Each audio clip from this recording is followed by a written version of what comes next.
All right. Hello, everyone. Hi. Thanks for bearing with us through our tech and speaker difficulties. We really appreciate you all being here. I'm Shanta Trivedi. I am the assistant professor. I'm an assistant professor of law here at the University of Baltimore, and I'm faculty director of the Sarah Neil Meyerhoff Center for Families, Children, and the Courts. And I just want to thank you for being here with CFCC and the Maryland Child Alliance, not to be confused with the Maryland Children's Alliance, to learn more about how we can reduce childhood poverty in Maryland and beyond. I first learned of the Maryland Child Alliance when I read an op-ed in the Baltimore Sun entitled, Child Poverty is Not Just a Moral Failure, It's a Policy Choice, which is the name of this event, because I thought it was such an extremely provocative yet accurate title, and I was intrigued and I wanted to learn more. So I thought, first of all, whoever wrote this, I liked their style, and I wanted to know who was behind it and what their vision was. So I reached out to Nate, Maryland Child Alliance's president, to learn more. And as a center whose mission it is to help improve the lives of Maryland families, it seemed like this was a natural partnership. And after getting to know Nate and Emily, Maryland Child Alliance's support coordinator, I thought their proposal was a no-brainer. How could we not help an initiative that seeks to ensure that Maryland's children have their basic needs met? As Nate highlighted in the op-ed that moved me so much, across the state, more than 1 in 7 kids live in poverty, and in Baltimore City, it's 1 in 3 children.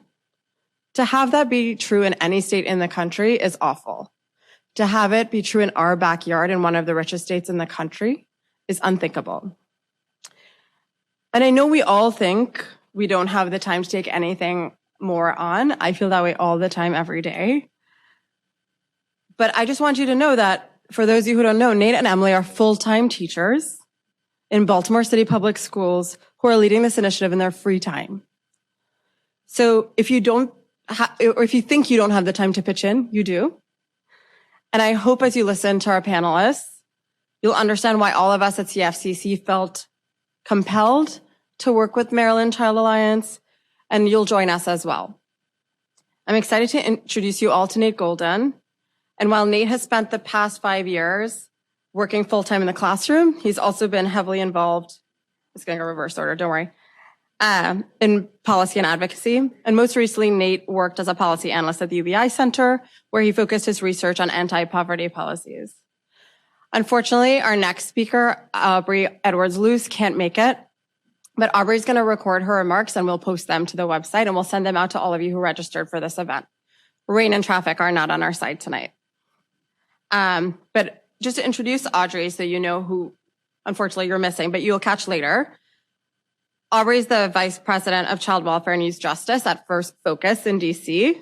And before joining First Focus, Aubrey was a senior policy attorney at the DC Children's Law Center, where she advocated with DC government agencies and DC Council to improve services and supports for children and families involved in the child welfare system, youth who are homeless or at risk of commercial and sexual exploitation. She's also practiced as a guardian ad litem attorney in DC, and she lives here in Maryland with her husband, her daughter, and her goddaughter.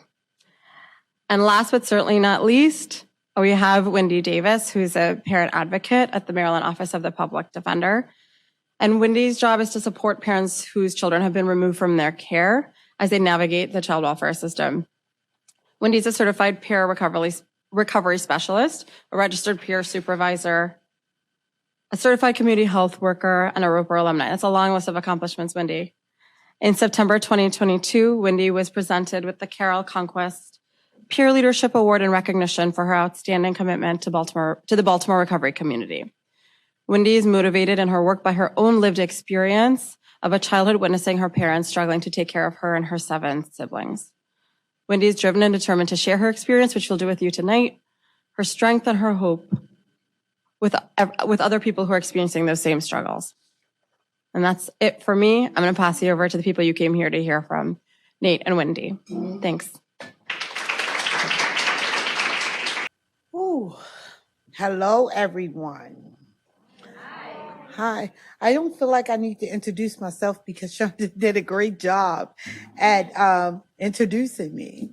So yes, I'm Wendy Davis. And I just would like to say, before I go on, that it's an honor to be here um, speaking on behalf of all the children and individuals that grew up um,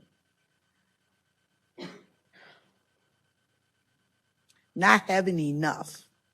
That's what I say. Just not having enough. So as Shonda spoke a little earlier, yes, I am a parent advocate, and I work with the parental defense team for the Maryland Office of Public Defender. And I am also, addition to that, I'm also a certified peer recovery specialist, which just means that I am an individual in long-time recovery from substance abuse, mental health, and I'm also um, sexual, a victim of sexual crime survivor. I should put it like that. So I wear many hats, but today I stand before you wearing the hat of a child who knows what it feels like to go to bed without having enough to eat. A child who has experienced being evicted from her home because my parents, even though my dad worked day and night to try to take care of my siblings and I the best that he could with what he had, to be evicted from our home. Um, in my role as a parent advocate, I support the parents with achieving some of the goals that they have set for themselves that most of the time they, depending on circumstances and situations, never knew that they had the ability to accomplish those goals. Some of the things that are asked of them to do are set within their service plan through the Department of Social Service, also known as Child Welfare, in order to reunify with their children. When I first got the job, I said, oh, I was so excited. I couldn't wait until I witnessed that first parent reunify with their children or their child. Well, let me tell you, my experience has been that's when the work really began. Being a person that has being a person that has had firsthand experience with having her children removed from her, and also witnessing how the system is not set up to support individuals who are struggling to take care of their families.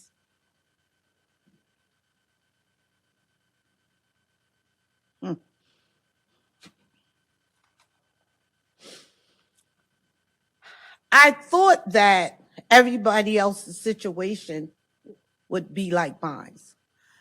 There are a lot of stigmas, there are a lot of labels around about individuals who are struggling to take care of their children and that are living in poverty. I've heard they're lazy, they can do better. I've heard they're drug addicts. I've heard it's not our fault. I've heard as a child, I was told and teased, bullied, you're dirty, y'all on welfare.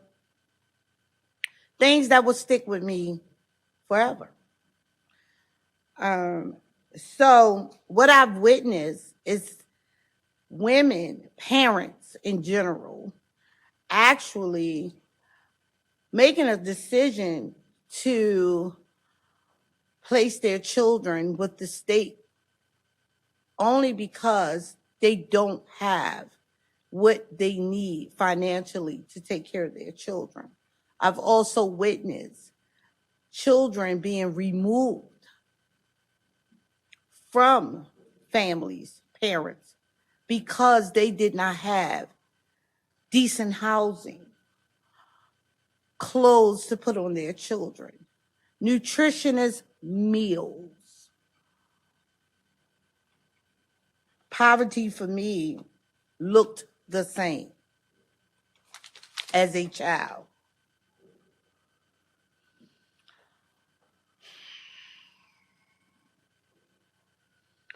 So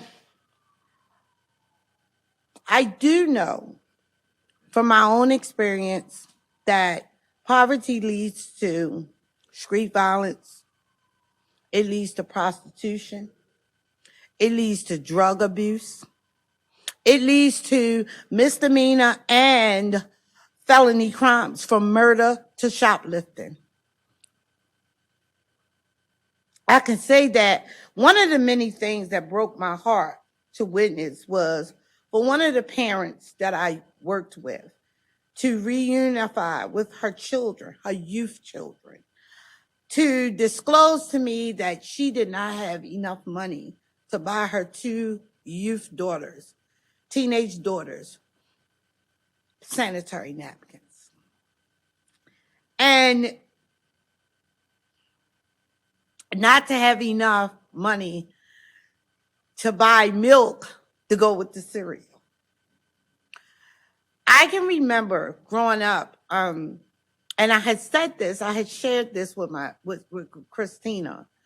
And I said, I've been thinking, and some of this stuff is like, you almost feel like it's normal. I can remember eating water with my cereal, and like, it was like that the norm for me.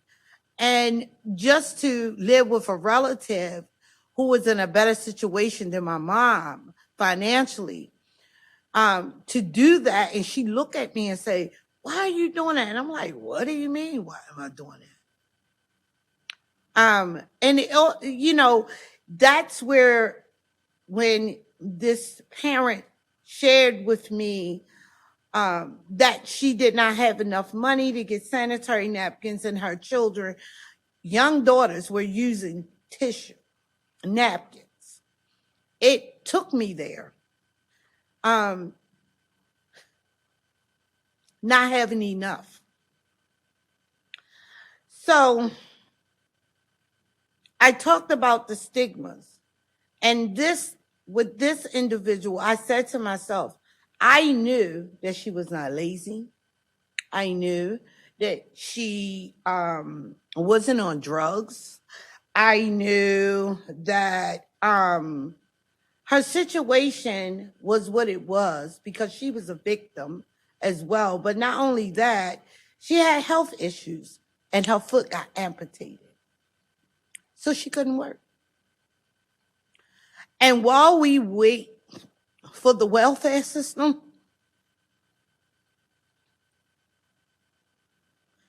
to give her food stamps, and we went for her to apply for cash benefits, only to be told that she was denied because her children were in the system and that someone else was receiving some type of benefits for them at one time. That was mind-blowing for me. The system is not set up to support parents that are in those situations, circumstances, right? Support them to get what they need to take care of their children. So, before I close, I would just like to leave you all with a quote. I would like to say a quote by the late Nelson Mandela that was written by the late Nelson Mandela. And he said, overcoming poverty is not a gesture of charity. It is the protection of a fundamental human right, the right to dignity and a decent life. Thank you.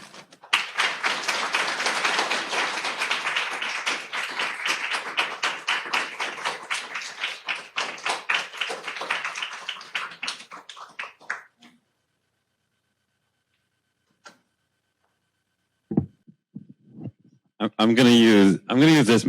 Is it? It's coming. I'm Nate. Everybody, Wendy, fantastic job. Thank you so much. I'm gonna move around a little bit more. I'm a teacher. I have some graphs to show you. I'm a math teacher. Aubrey was gonna speak next, and so she was gonna talk about the damage that child poverty causes to the entire society. So I'm gonna try to. I have slides, so I don't want to deviate too much from those, but I'm gonna try to slip some of that information in, but she's also going to record something and we'll share it out with everyone. I think Shanta already mentioned that. So yeah, I'm Nate Golden. I am the president of the Maryland Child Alliance. I'm also a teacher in Baltimore City schools. I'll start with some thank yous. I think this venue is awesome. So thank you so much, CFCC, for hosting us here. I'm bummed y'all, it's probably locked outside and it's raining, but like fantastic view of the city. We're like right by Penn Station. It's awesome. A lot of the things that we've done as an organization would not be possible without the CFCC partnership. And like, I think it's awesome to get so many awesome people in the room. We have teachers, public defenders, nonprofit leaders, community leaders here. So when I'm done speaking, and hopefully I don't go too long, I encourage you to meet someone new, because there are so many awesome people in this room who are getting up every day and they're fighting for kids. So thank you, CFCC, for helping us bring everyone together. Thank you, Wendy, for sharing. And just like what I've learned from connecting with the Public Defender's Office and CFCC and people who work in that space is like, I'm a teacher who studies child poverty, and like, I thought I knew it all. I do not know it all. And there's even like shittier stuff out there than I had originally thought. And so I think I've really been enlightened about the connection between the child welfare system, like organizations like CPS, and poverty. That has been something that's been really eye-opening to me in the last several months. And so please talk to people about that if you have the chance. I think Wendy did a really good job of contextualizing something I think everyone in this room already believes, that child poverty is bad. But the truth is that we as a society have decided it's bad, but it's not bad enough to do something about. It's not bad enough to change how we vote. It's not bad enough to change our laws. And there are people in power right now who are saying, yeah, we're going to get to it eventually. It's not bad enough to do something about now. And we are really hoping to change that. And so as a result of us deciding it's not bad enough, as Shanta said, 1 in 7 kids across this state and country live in poverty. In this city, it's 1 in 3, and many more across the world. And every single day that we continue to allow that to exist, we are causing permanent and irreversible damage. Aubrey's not here to share some of the research I think she was going to share, but we have a ton of awesome research on our website. I'll plug that real quick. But there is research that shows that from the second you are born, if you are growing up in poverty, it changes your brain development. This is a growing field, but it changes your brain development. It changes who you are. It changes how long you live, and it changes the quality of the life that you have. That is the impact as growing up as a kid in poverty. And I'm going to get to the policy stuff. And that is, that's where I'll spend most of the speech. But I do want to spend just 1 minute speaking from the perspective of a teacher. I think that's West. I don't know. I work at Forest Park High School. There's a couple other, at least 2 other Forest Park people here. It's on the northwest side. We're in Baltimore City schools. And the vast majority of our students that we work with are growing up in poverty. They're coming from Park Heights, Pimlico, some of them all the way from Cherry Hill for some reason. But when you hear those neighborhoods, or when other people around the state around the city hear those neighborhoods, they make assumptions about our students, right? We know the assumptions that are made. But I know every single one of my students is really smart. I know every single one of my students is really talented. I know every single one of them is really capable. But the reality that we live with as teachers is that we know, and it breaks my heart, but some of our students will face obstacles in life that they cannot fully overcome, right? They inevitably become the statistics that we're going to share. And so every day, the teachers in this room, we get up, we go to work, we teach the best lesson we can. You know, I teach math, so I can work hard. I can say, I want all my students to be able to solve equations. I want all my students to be able to tell the difference between a linear function and an exponential function. But I can't guarantee that when they leave my room or when they go home that they have a roof over their head and food on the table. Only policy makers can do that. Only our elected officials can do that. All right, as bad as we want as teachers to make sure our kids are safe and to make sure they are fed, we can't. And so this is where I want to start speaking on policy. I'm going to get to what we want to do, but I think not everyone is aware about the programs we already have in this country, the programs we already have in this state, who they hit and who they miss. So I'm going to take a little bit of time to do that. Here's our first graph. It is of the federal child tax credit. This is how the federal child tax credit works. It's worked this way since 2016. It was briefly changed during COVID for 6 months, but it's a trapezoid. In like economic policy, we call this a trapezoid pattern, where it phases in, and then if you make in the middle income, it gets to the top, and then the top for the child tax credit, it's $2,000 per kid. So if you make the right amount of money, you can get $2,000 per kid, $4,000 for 2 kids, and so on. Eventually, it phases out. And it sounds great, but the problem with this trapezoid, I'm going to hit 4 reasons it misses kids.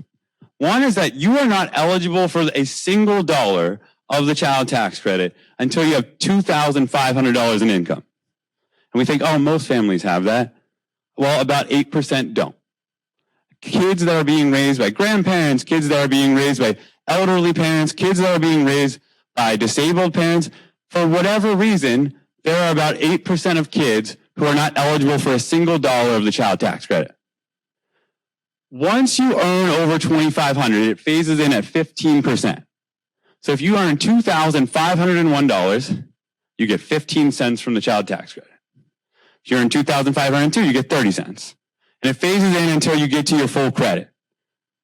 And so just for an example, say you're a single mom with 3 kids. You need $42,500 to get your full credit.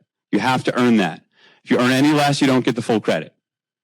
For perspective, and I did the math, that is 16 hours a day, 365 days a year at the federal minimum wage to get that full credit. And so that's not the only way we miss kids. Like, that's bad, but I got 2 more after this one. The benefit is not fully refundable. If you want to like really understand refundability tax credits, I typed it up over there. I'm not going to dive in. But essentially, if you don't pay enough in taxes, you can't get the full credit. That's what so let's say you're owed $2,000 from the child tax credit. You have 1 kid, but you only owe $1,000 in taxes. They're going to cut that $1,000 tax liability, but they're not going to give you that additional $1,000 that you're entitled to. It's not fully refundable. Another reason it misses the poorest families is that, and this is one I've been really trying to hit with legislators when I talk to them, any single credit we do through the tax code will miss the poorest, absolutely most low-income families. Our research says it's about the poorest 6 to 8% of families do not file income taxes. We have a standard deduction in this country, which means if you earn under that standard deduction, you technically have no taxable income and you don't need to file income taxes. Since 2016, when we boosted the standard deduction, it's $26,000, like about $25,990 for a married couple. It's $19,000 for a head of household and almost $13,000 for a single adult. And so if you make less than this, you don't file taxes and you don't get a single benefit or credit that we do through the tax code. Not one. And the last reason we miss families is It has nothing to do with income. It has to do with documentation status. If your child does not have a social security number, they cannot get the child tax credit. And so the result of all of these exclusions, here come the end stats of all of this.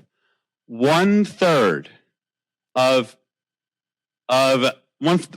families do not get, 1/3 of children do not get the full child tax credit because their families are too poor. Our number one program for families, we exclude 1/3 of kids because they're too poor. It makes no sense. Only half of Black and Hispanic families get the full credit. And 70% of kids being raised by single mothers do not get the full credit. So that's the child tax credit. I'm going to move on to the second biggest program, the earned income tax credit. It's worse. It's another trapezoid. Denise back there, she's my friend, she's a geometry teacher. I'm really anti-trapezoid, especially when it comes to tax policy. It has all the same problems as the child tax credit. It phases in and out though really quickly. Like, you got to make the exact right amount of income to get the full earned income tax credit. Like, the phase out starts right here at about $22,000. So you make over that, it already started phasing out. If you make less than 11 though, you also didn't get the full credit. So if you want to get the exact credit, you got to earn between $11,000 and $22,000 if you have one kid. The only thing the EITC does that's worse than the child tax credit though, is your entire family has to be documented to get the credit. So for the child tax credit, and this is decently common in the United States, if a child is documented but the parents are undocumented, you can get the credit. Not so with the EITC. Your whole family has to be documented. Every single person you actually claim on your federal income taxes has to be documented to get the EITC. So as a result of all of this, we miss the poorest 16% with the EITC. Only 3% of kids that are living in poverty get the full child tax credit, earned income tax credit. 97% don't. And so I think you get the overall trend here. We are at the federal level, we are completely missing the poorest kids with our welfare system, with our tax credit system. And so how do you think we do here in Maryland? Worse. This is the Maryland earned income tax credit. We made this graph, and I don't think there was a single legislator that had any idea that it worked like this. Maryland matches the earned income tax credit at the federal level. So right now it's about 28%.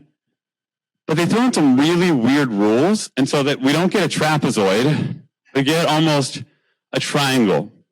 There is literally, you have to make the exact $1 amount of income to get the full credit. Right here, at the peak.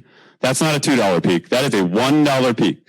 So someone who made this decided, well, if you make exactly $11,601, we want you to get the full earned income tax credit. But if you make any less or any more, we don't think you deserve the full thing. I don't actually think that this represents our values. I don't think it represents the policy that we want. It's just horrible design. And when we try to get too cute with policy, this is the kind of stuff we end up with. And this is our only substantial anti-poverty program across the state. This is what it looks like. And so when Maryland's saying we do this, that, and that, well, this is our number one program, and this is the shape of it. And so here's the result. 15% of kids in Maryland live in poverty. We are the richest state by median household income in the richest country on earth. 1 in 7 of our kids lives in poverty. The biggest city in that state, it's 1 in 3. And of course, there's systematic racism thrown into all of this, that kids of color are twice as likely to live in poverty. And so that's the problem. It's a pretty big problem. And so what's the solution? And I've studied child poverty for a while now, and I can tell you that parents are pretty good at raising their kids. And parents know what's best for their families. And so there's a ton of research that says if you just give parents money, if you give them the resources that they need, they know what's best for their kids. And so our goal is to give parents those resources. We are fighting for universal monthly checks to parents. Monthly because that's how budgets work. You got to pay your bills, your rent every month. Universal because the second you try to start guessing who's deserving and who's undeserving of help, you're going to miss families. And so this is our long-term policy goal. This is what I wrote about in that op-ed that Shanta is talking about. And this is what we mostly did during the pandemic. For 6 months after the American Rescue Plan, we started cutting monthly checks to parents. That was part of the American Rescue Plan. They took away that ugly trapezoid from the beginning. They took it away. And we just started it at 0. And so the result of that was with 6 months of payments, in just 6 months, we cut child poverty by about 27%. Had those payments continued all year, it would have been almost 50%. For a brief moment in time, we did the right thing and it worked. And then it stopped. We were 1 vote shy in the Senate from making it happen. And it's now that Republicans have taken the House, it's not happening. So what are states like Maryland, where we now have a Democrat in the governor, we have super majorities in the House and the Senate. What are we going to do to step in? And so our goal is in the long term, and this is obviously also our short-term goal. It's just, I've had conversations with legislators, and the reality is that this is not happening next session, right? Legislators are going to start pre-filing bills for the 2023 session in 2 weeks. And I've met with enough people to know that unfortunately we're not getting there. And so what are our goals in the short term? This is what we've been thinking about over the last several weeks. And I think it's important to answer 2 questions. How can we have the biggest impact right now? Because like I said in the beginning, every second, every day that goes by where kids live in poverty, permanent, irreversible damage. It changes your brain. It changes your educational outcomes. And so how can we kind of mitigate that right now? Because we're not at the level where we're going to eliminate child poverty across the state yet. I think we can get there. And how do we set up the infrastructure so that we have a smooth transition towards universal monthly benefits in the future? And so before I dive into what our short-term goal is, I want you to know what's on the table for Maryland Democrats right now. I've had enough meetings that I can tell you exactly what they're planning to do. Number 1, they are planning to permanently increase the Maryland earned income tax matching rate from 28% to 45%. So for an example, right now, if you get $1,000 from the federal government in the earned income tax credit, Maryland gives you an extra $280. They're saying now we'll make it an extra $450. But again, I just want to hit the earned income tax credit intentionally excludes the poorest families. This is a program that is from the days of words like welfare queens and lazy people who don't deserve help.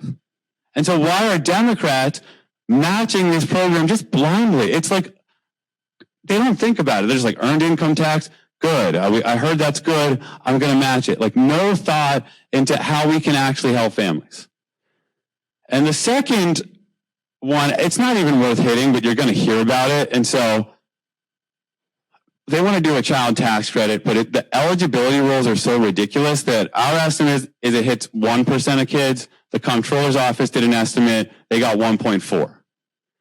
I mean, it's more of a pat yourself on the back thing than actually trying to help families. And so this is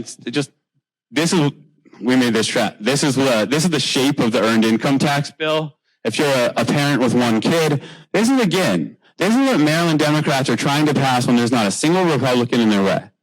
And so I've been asking them, do you believe these families right here, are they too poor to deserve our help? Do you believe that they are undeserving of help? Because that's what the policy says. Every time I ask them that question, they shake their head no. But I guarantee this is the policy they're moving forward with if we don't do something about it. It will phase in, and I think this one is exactly $13,000. You start to get the full credit, and then at about 24, you start to lose it. This is the policy that Democrats are coming up with, again, with not a single Republican in their way. And so we're really trying to push them to do better. And so this is where we're at right now. this is like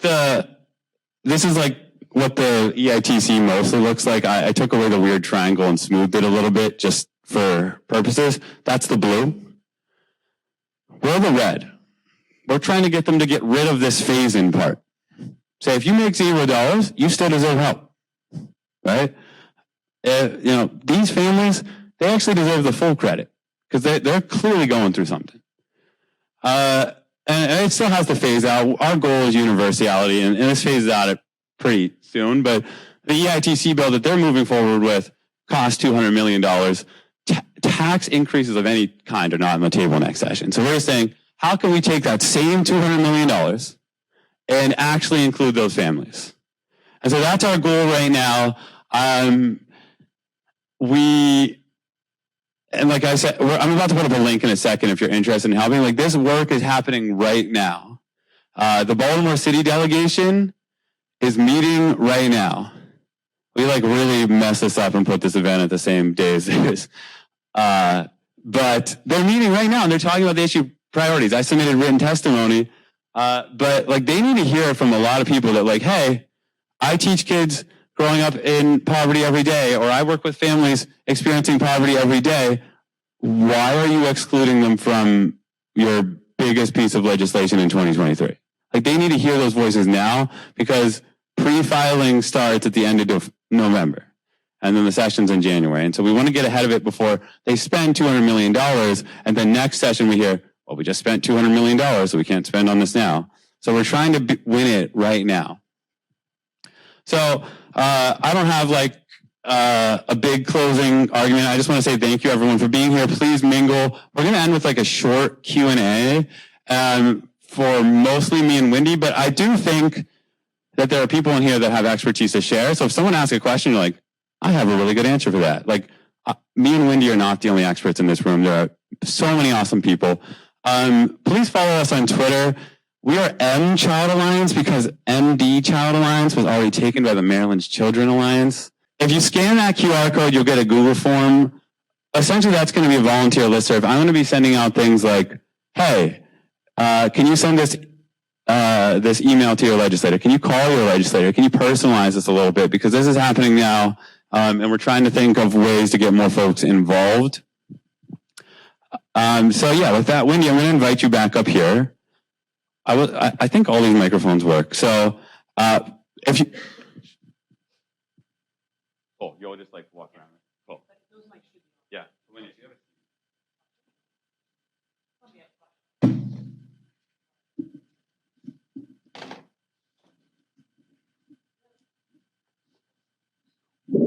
Hello. We'll take comments too. Questions, comments. The food was really good. How are you going to get involved? Somebody speak. How are you going to get involved? That's the question. Oh, someone said that was a question. I said that. I'm saying that's the question. I'm asking them. No? All right. Thank you.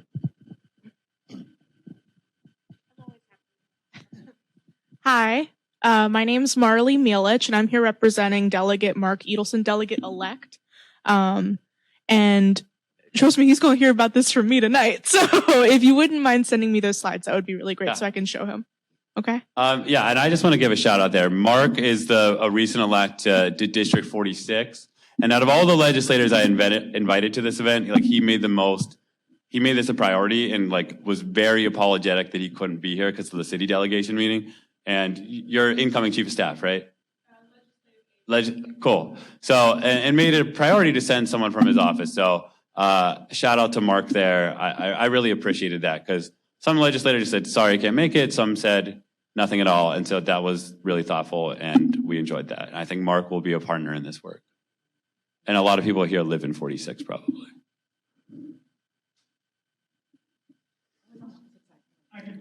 It's for the recording. Who do you think are the most important legislators that you need to get on board to accomplish this? This is a really good question. So obviously, Senate President Ferguson is very important, also 46. Winning that over that office. The EITC bill is going to come out of Delegate Wilkins' office. And I'm also going to use this as an opportunity. So, I think it's going to take, we need at least one legislator to first stand up and say, hey, I'm not going to sign on to something that doesn't include the poorest family. I think like that's like, it could take one Democrat to really stand up. There obviously are, like, there's a hierarchy there. Committee chairs, Ferguson, Wilkins are like the biggest people to win over right now.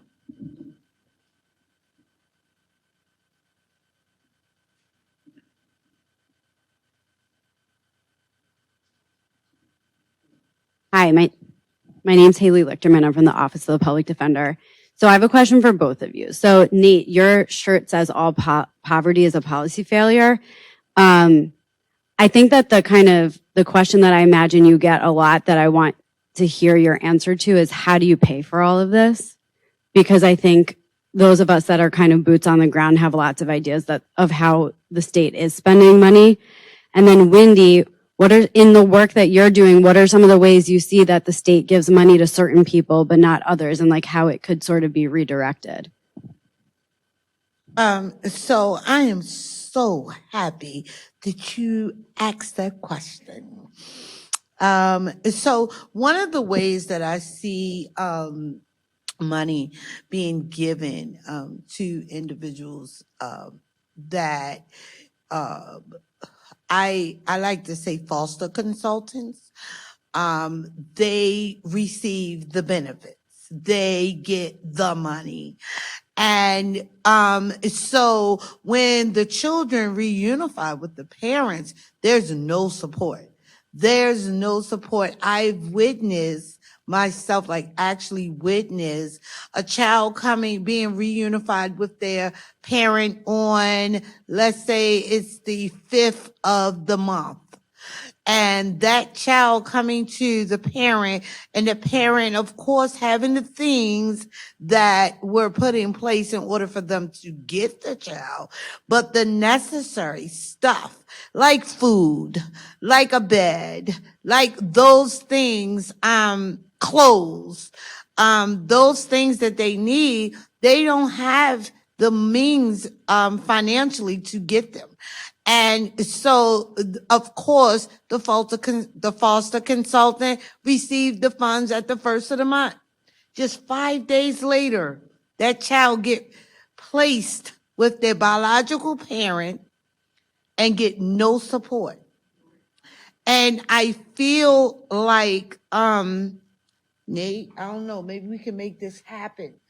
But I feel like if they can provide the foster consultants with those monies, then why isn't there a policy or something set in place to say, okay, hey, when that child reunify with mom or dad or the family, whatever was going to the foster consultant should stop.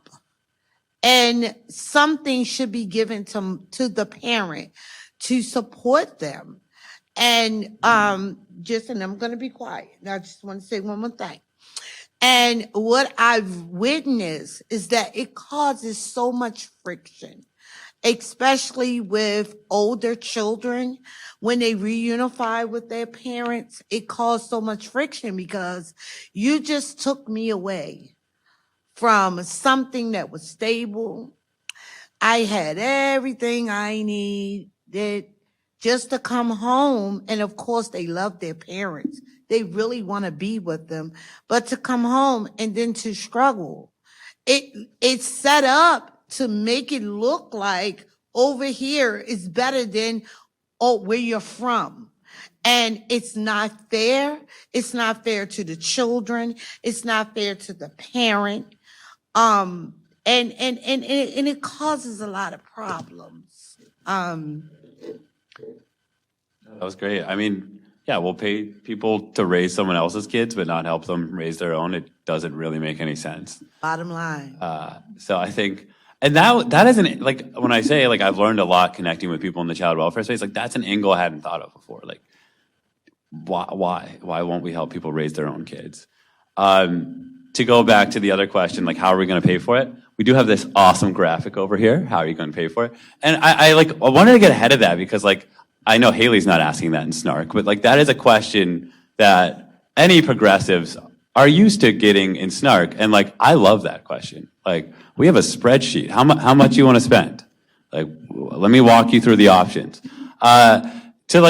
To just like be generic first and then get more specific, Maryland raises a lot less revenue than similarly blue states, like per resident. DC is out raising us by like 40%, Massachusetts, New York, California. Like, we're not maximizing our revenue.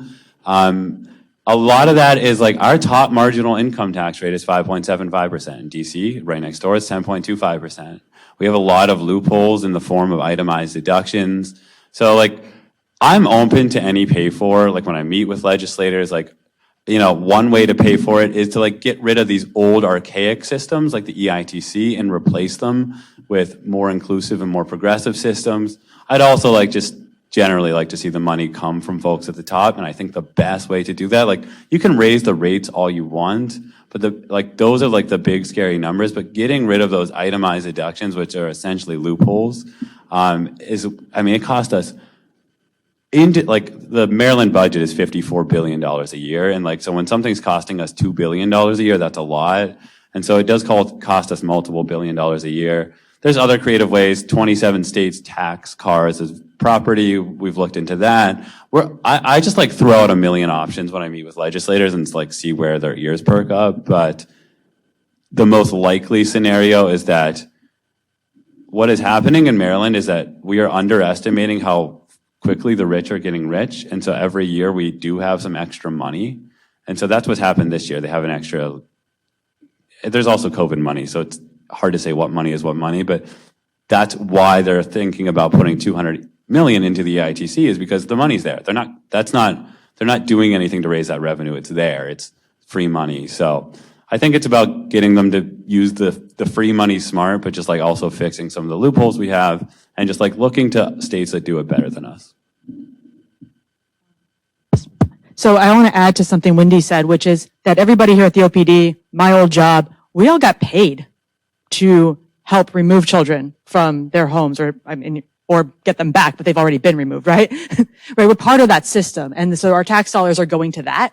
And we don't even think about that. So I think it's an easy one to say we're paying people to raise other people's children. But I think every single one of us would rather be out of a job because the job isn't necessary. Like, I would love to be a Starbucks. Well, maybe not Starbucks. I'd love to be a barista somewhere, right? Rather than getting paid by the government to do the things that they could help parents do on their own, right? So that's another way to look at the money situation.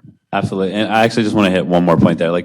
So I've talked the whole time about state policy, but we also will get into local advocacy as well. Baltimore City has the budget to do this. And this is something I wrote about recently.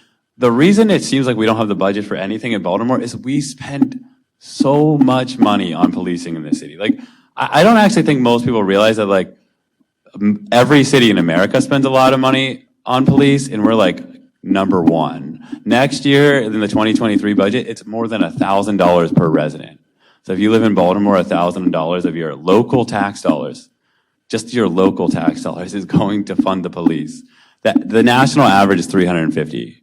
So like, we did a study recently that if we just brought it down to the national average and took the extra money and sent it to parents, we'd cut child poverty across the city by 40%.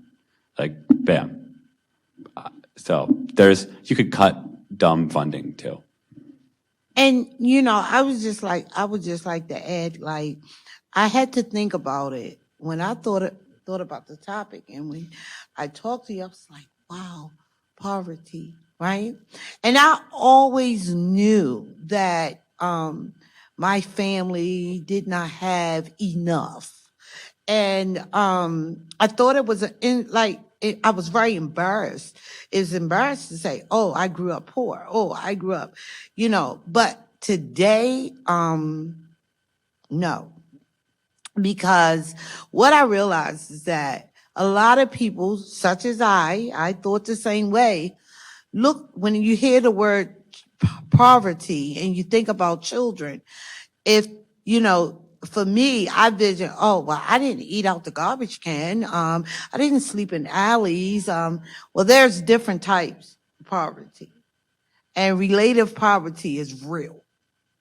It's just as real as the individuals that's eating out the garbage can, that's sleeping in the alley. What happens is, and I know this not because I read a book. I know this because I experienced it myself. Nate said earlier that poverty, children that are raised in poverty and don't have necessary things, right? Enough. Their way of thinking, it affects their way of thinking. And so for me, it wasn't that it affected the way that I was thinking. I just thought with a different set of rules, right? Because I came up with these skills and they were survival skills. What do I do to survive? What do I do so that I can be like everyone else and have the necessary things that I needed, right? My mom couldn't read. My dad didn't finish high school, but he was good with his hands. And they did the best that they could. But I picked up on some skills that allowed me to be able to assist and help my family get some of those things. Some of those skills were shoplifting, prostitution, drug dealing. So child poverty is bigger than just, oh, they need this. Oh, they don't have a house. Oh, it's bigger than that. It is the reason why. And if we think about what's going on today, which we cannot ignore, 14-year-old, 13-year-old, and I'm not using this for for excuse for their behavior, but Nick, you work with these young individuals who have gained a sense of I don't care and became numb because it is too painful to deal what they have to face on a daily basis. When you're sleeping on a floor, when you're sleeping sometimes outside, I don't know. I just would like to, point out that child poverty don't always look the same. And just because it don't look the same don't mean that it doesn't exist.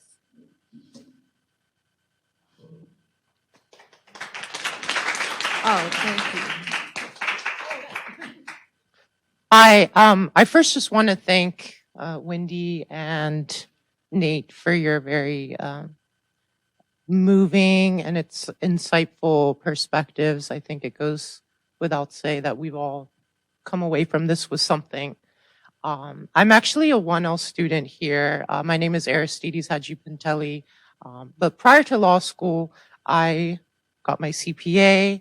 At first, I was working with corporate, private equity firm clients, hedge funds in the DC area, and then more recently, for a small tax firm in Baltimore City, working with families and individuals. And I guess having seen both sides of taxation, I was really intrigued to see this sort of insight into the policy implications of tax. And I guess my question is just more so like, if we were to get rid of like earned income tax credits, like I have seen not necessarily, the lowest of the low families, but, working class families who are struggling, and the earned income tax credit does, you can see that flow through of like how it has helped those families. And I do certainly agree that the refundable tax credits or the credits where they would get that income was a lot more, tangible. You would see it. And I think that was great. But like, I don't know if like what the alternative is if we're moving away from like earned income tax credit, if that makes sense. Like how radical, like would legislators even be willing to hear such a radical change? Maybe it starts with like one, offering one or two or three different types of ways to implement, something as similar to what we saw with the American Rescue Plan Act. Someone have the clicker? Can you just click back to the EITC? I mean, I don't want to exclude working class, not my favorite word, but working class families from the EITC. I mean, go back a little, it's the federal government one. Yeah, right there. I would just love to like start by getting rid of this phase in, right? I think that's where we start. Like, we don't even have to shrink the amount. Like, it's pretty cheap to get rid of the phase in. There was actually just another study that came out last week that, I mean, when this was designed, it said like, hey, these families need an extra push into the workforce. They're too lazy. They need pushed. I mean, and in a way it says they need the constant threat of poverty and starvation to be deserving of help. Like, that's what this phase in says to me. Right. So I would start by just getting rid of that. I'm not like saying, hey, let's take away everyone else's tax credits. I would just start by, hey, let's get rid of this phase in and just lift that up. And like, that's a great starting point. Like, I'm happy to have the conversation about universal versus means tested benefits. Like, I strongly prefer universal, but I think like this phase is in at 7.25%. So every dollar you make now turns into $1.07. It doesn't work. Most people who are not thinking of that. Like, oh, if I work an extra hour, it'll actually be an extra, instead of an extra 725, it'll be an extra 811. Like, most people aren't thinking like that. So like the incentive system that they thought would like threaten people into the workforce, it doesn't work. Was that helpful? Yeah.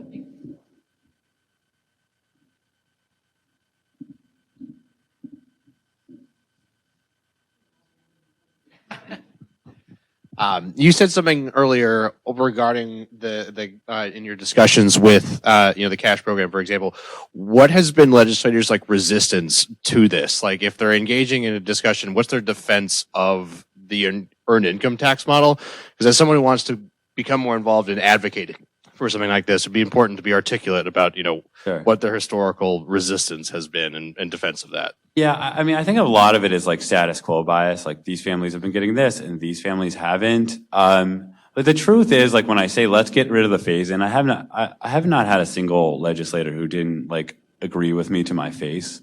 The battle has been more with a couple nonprofits. But the thing is, like, it's not like a stick in the sand for them. They're not like willing to put their foot down and maybe like their future committee chair on the line for.